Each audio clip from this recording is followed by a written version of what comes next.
আমি না একটা মেয়েকে অনেকটা ভালোবাসতাম। হুম, অনেক সুন্দর ছিল।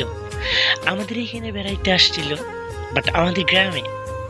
তাকে নিয়ে অনেক জায়গায় ঘুরছি, অনেক জায়গায় গেছি। তাকে আমাদের পুরো গ্রামটা ঘুরে দেখেছি। বাট একটু সমস্যা ছিল, তার অ্যাটিটিউড বেশি ছিল। কারণ সে তো সুন্দর, তাই না? একটুতে অ্যাটিটিউড থাকবেই। কিন্তু তাকে আমি অনেকটা ভালোবাসতাম, মন থেকে ভালোবাসতাম। কিন্তু আমি তো জানতাম না সে যে আমাকে মন থেকে কখনো ভালোবাসে নেই। অথচ সে আমাদের এখানে আসার আগে তার সাথে আমি প্রায় ১ বছর রিলেশন ছিল। তাকে আমার মনটা পুরোটাই দিয়ে দিয়েছিলাম। এতটা ভালোবাসতাম মানে বলার বাইরে। ২৪টা ঘন্টা কথা বলতাম, রাত নাই দিন নেই ২৪ ঘন্টা কথা বলতাম তার সাথে। এবং কি তার সাথে ঝগড়া করে আমি ২-৩টে মোবাইলও ভাঙছি, মানে অভিমান করে। যখন সে আমাদের এখানে আসবে তখন আমি এত খুশি ছিলাম, বাট বলার বাইরে।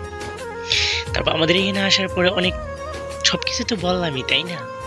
আমাদের এখানে আসার পরে তার সাথে সবকিছু, বিয়ের সাথে সবকিছু ঠিক। তখন সে ওইখানে গিয়ে আরেকজন, মানে টাকা, একটা ছেলের অনেক টাকা বেশি, তার সাথে তার হুপ্পু বিয়ে ঠিক করছে। সে টাকা দেখে বিয়ে বয়ে গেছে। তাই সেই জন্য বললাম, কারোর সাথে রিলেশন করলে ভেবে চিন্তে করবেন, আর কাউকে মন দিলে ভেবে চিন্তে করবেন। বাট মেয়েরা হয়েছে কাল সব। প্লিজ ভিডিওটি ভালো লাগলে সাবস্ক্রাইব করে দিবেন প্লিজ।